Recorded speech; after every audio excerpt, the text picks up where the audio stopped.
ઉપલેટા તાલુકાના ખીરસરામાં સ્વામિનારાયણ સંપ્રદાયના સંતો પર દુષ્કર્મની ફરિયાદનો મામલો ડીવાયએસપી રોહિત ડોડિયાએ સમગ્ર ઘટના મામલે પ્રેસ કોન્ફરન્સ યોજી સ્વામિનારાયણ સંપ્રદાયના બે સંતો અને મયુર કાસોદરિયા વિરુદ્ધ દાખલ કરવામાં આવી ફરિયાદ છેલ્લા 3 વર્ષથી દુષ્કૃત્ય આચરવામાં આવતું હોવાની મહિલાએ નોંધાવી છે પોલીસ ફરિયાદ ભાયાવદર પોલીસ સ્ટેશન ખાતે નોંધાવવામાં આવી ફરિયાદ આઈપીસી કલમ 376 2 N 313 114 અંતર્ગત નોંધવામાં આવી પોલીસ ફરિયાદ ગુરુકુળના ટ્રસ્ટીઓ તેમજ સંચાલકો હાલ ભૂગર્ભમાં સ્વામિનારાયણ સંપ્રદાયના બે સંતો ધર્મ સ્વરૂપદાસ સ્વામી નારાયણ સ્વરૂપદાસ સ્વામી મયુર કાસોદરિયા સામે ફરિયાદ નોંધાઈ છે પોલીસે જુદી જુદી ટીમો દ્વારા તપાસ હાથ ધરી છે તેમજ મેડિકલ તપાસ ચાલુ છે ઇન્વેસ્ટિગેશન અધિકારી દ્વારા પુરાવો એકત્ર કરવામાં આવી રહ્યા છે સ્વામીઓ સાથે વિદેશ કોન્ટેક્ટ પણ હોય તે બાબતે પણ કાર્યવાહી હાથ ધરવામાં આવી છે પોલીસે સમગ્ર મામલે તપાસ હાથ ધરી છે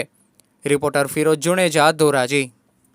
ઉપલેટા તાલુકાના ખીરસરા અને ઘેટિયા ગામ વચ્ચે આવેલ સ્વામિનારાયણ ગુરુકુળ સાથે સંકળાયેલા બે જેટલા સ્વામીઓ અને એક સેવક સહિત 3 વ્યક્તિઓ વિરુદ્ધ દુષ્કર્મ અને ગર્ભપાત સહિતની કલમો હેઠળ ભાયાવદર પોલીસ સ્ટેશનમાં ફરિયાદ નોંધાવી સમગ્ર હકીકત વિગત શું છે? ભાયાવદર પોલીસ સ્ટેશનમાં એક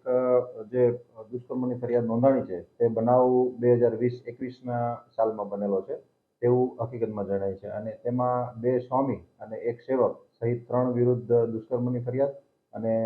ગર્ભપાત કરાવ્યાની ફરિયાદ અને ધમકી આપવાની ફરિયાદ નોંધાયેલ છે જે આધારે ઇન્વેસ્ટિગેશન ઓફિસર પીઆઈ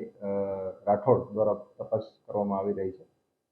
આ જે બે સ્વામી છે તેમના નામ શું છે અને તે જે ફરિયાદી મહિલાને ધમકી પણ આપી હતી જો તું આ વાત કોઈને કહીશ તો અમે તને જોઈ લેશું અને સમાજમાં તને બદનામ કરી આપીને જીવવા દેવા નહીં રહેવા દે તેવી ધમકી પણ આપી હતી. આમાં મુખ્ય આરોપી જે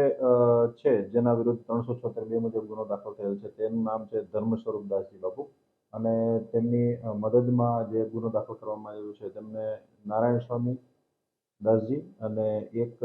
જે એમના સેવક છે મયુર કાસોદરિયા કરી તે 3 વિરુદ્ધ ગુનો દાખલ કરવામાં આવ્યો છે. એ મહિલાને ધમકી પણ આપેલી જો તો આ બાબતથી કોઈને કહીશ તો તને અમે જાનથી માટે સમાજમાં બદનામ કરી દઈશ એ બાબત શું છે? હા, એમાં એફઆઈઆરમાં એમણે જણાવેલ છે કે આ જે તે વખતે પછી યુવતી દ્વારા એમને લગ્ન કરવા માટે પહેલાં કીધું એટલે આમણે લગ્નની લાલચ આપી અને ખોટા લગ્ન કર્યા એવું ફરિયાદમાં જણાવેલ છે અને ગર્ભપાત કરાવેલ છે એવું પણ ફરિયાદમાં જણાવેલ છે અને તેના માટે મેડિકલ તપાસણી કરાવી અને એના આધારે પુરાવા એકત્રિત કરી રહ્યા છીએ અને જે નારાયણ સ્વામી દાસજી બાપુ છે એને અને મયુર કાસોદરિયા એમનો રોલ એટલો છે કે એમણે આ લોકોને ફરિયાદીને એવું કીધું કે આ બાબતે તું જો ફરિયાદ કરીશ તો સમાજમાં તને બદનામ કરી દેશે. હાલ પોલીસ કઈ દિશા તરફ છે તે તપાસ શરૂ કરી રહી છે? ફરિયાદમાં જે વિગતો જણાઈ છે તેમાં જેટલી પણ પુરાવા મળવા પાત્ર છે તે પુરાવા મેળવી રહી છે અને તેમાં આરોપીને પકડવા માટેના ચક્રો ગતિમાન કર્યા છે અને આરોપી પકડવા માટે ટીમો બનાવી અને અલગ અલગ જગ્યાએ રેડો કરવામાં આવે. આરોપીઓ જે 4 દિવસથી આજે પોલીસ પકડથી દૂર છે તો પોલીસ કઈ દિશા તરફ હવે તપાસ શરૂ કરશે? એટલે અત્યારે પોલીસની જે ટીમો છે એમાં આઈઓ છે એ એના પુરાવા એકત્રિત કરી રહ્યા છે કારણ કે જે બનાવ છે એ 2021ની સાલમાં બનેલો એવું ફરિયાદીએ જણાવેલ છે. ત્યારબાદથી અત્યાર સુધીનો જે સમય થયો એટલે સાયોગિક પુરાવા એકત્ર કરી અને પછી આરોપીને પકડવા માટેની ટીમો હોય છે અને આરોપી પકડવા માટે ટીમો બનાવી અને એને પકડવા માટેની તજવીજ ચાલુ છે. આ જે આરોપીઓ છે તે એવું સૂત્રો દ્વારા જાણવા મળ્યું છે તે વિદેશ જવાની ફિરાકમાં છે તો આ બાબત આપ શું કહેશો?